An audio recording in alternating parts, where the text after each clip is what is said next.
Holy Year magnifies the place of Rome in the Christian Church and, by extension, the papal primacy.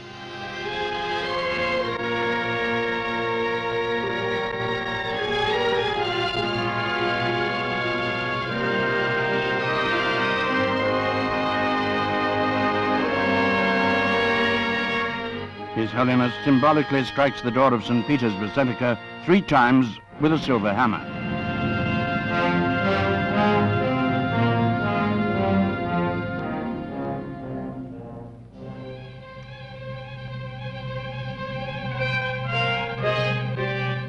The door is moved away and Holy Year has begun. Yet with it, the Pope places his primary exhortations on the purposes of interior renewal and the reconciliation of man with God.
Kepan Semarang, Gereja Katedral Santa Perawan Maria Ratu Rosario Suci. Katedral Semarang memiliki ciri khas gaya arsitektur neogotik dan merupakan bangunan yang indah. Gereja ini dibangun pada tahun 1927 di bekas kantor Dinas Kesehatan Belanda. Gereja ini sempat mengalami renovasi yang dimulai di tahun 1935 dan selesai di tahun 1937.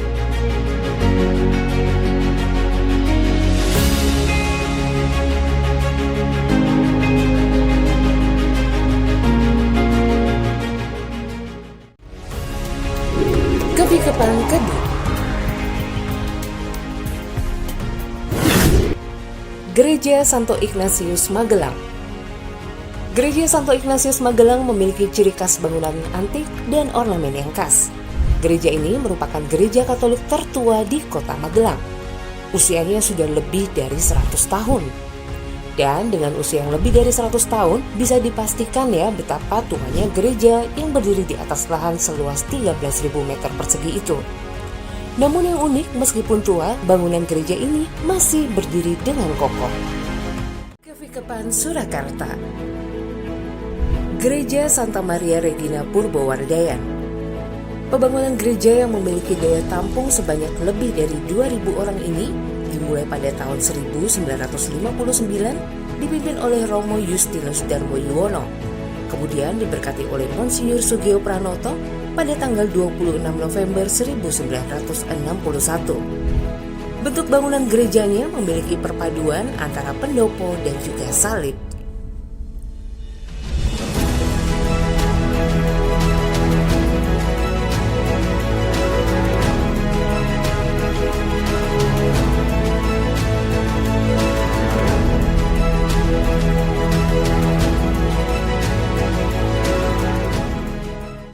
Kepikepan Jogja Timur.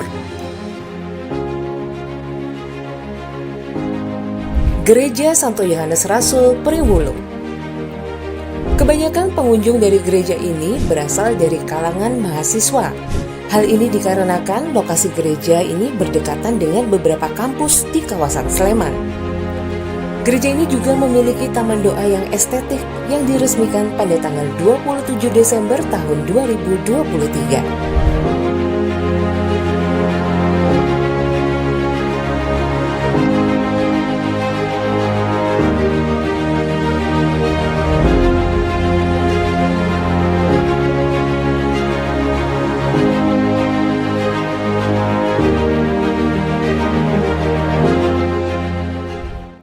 Jogja Barat. Gereja Santa Maria Bunda Penasehat Baik Wates. Dalam pandangan gereja Katolik, Bunda Maria memiliki kedudukan yang istimewa. Maria juga disebut sebagai Bunda Gereja karena perannya yang besar bagi seluruh umat Allah.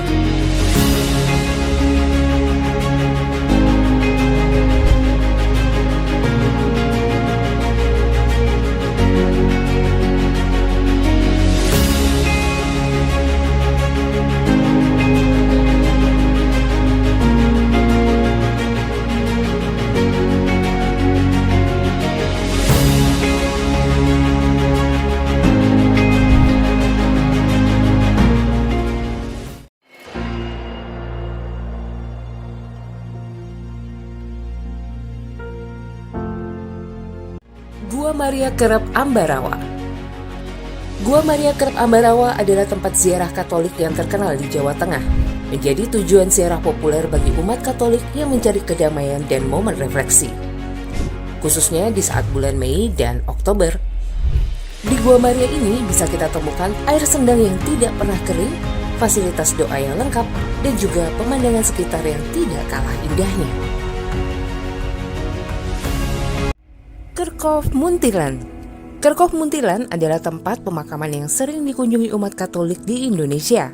Hal ini dikarenakan di dalam kerkhof ini dimakamkan beberapa tokoh Katolik yang terkenal seperti Romo Van Lith, Romo Sanjaya, dan Kardinal pertama di Indonesia, Bapak Justinus Kardinal Darmo Yuwono.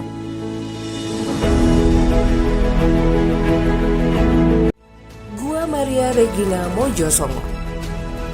Di dalam Gua Maria ini terdapat tulisan Latin besar bertuliskan Yesus Hominum Salvator, yang artinya Yesus Juru Selamat Manusia.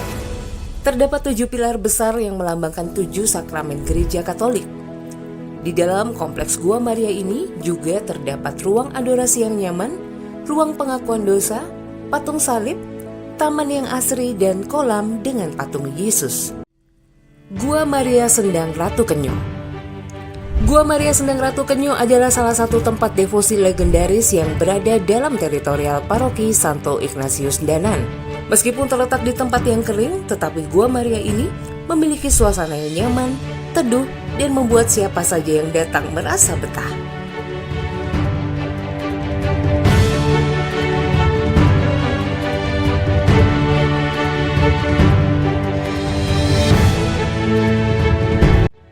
Gua Maria Sendang Sriningsih. Gua Maria Sendang Sriningsih yang terletak di Klaten, Jawa Tengah ini memiliki rute jalan salib yang menanjak dengan latar belakang pemandangan sawah dan perbukitan. Yang membuat Gua Maria Sendang Sriningsih ini berbeda dari Gua Maria lainnya adalah terdapat beberapa pohon beringin besar, kokoh dan juga rindang yang menaungi patung Bunda Marianya.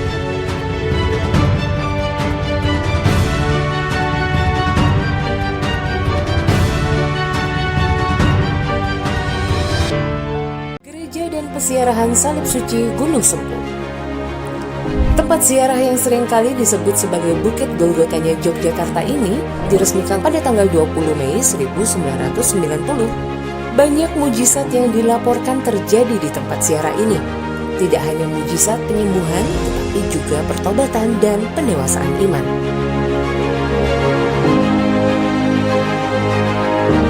Gua Maria Tritis Wonosari. Gua alami yang dipenuhi dengan stalaktit dan stalagmit ini menjadi ciri khas dari Gua Maria Tritis. Air yang menetes dari stalaktit ini ditampung di beberapa kolam buatan dan air itu bisa diambil oleh para peziarah. Tidak jauh dari gua ini ada jalan menanjak menuju ke Bukit Golgota, di mana terdapat 3 buah salib di puncak bukitnya.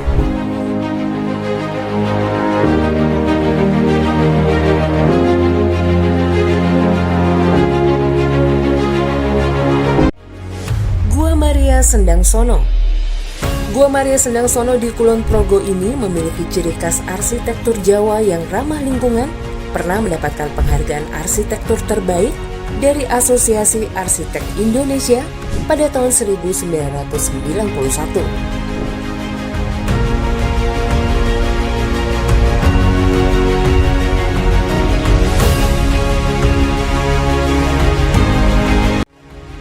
Candi Hati Kudus Yesus Ganjuran.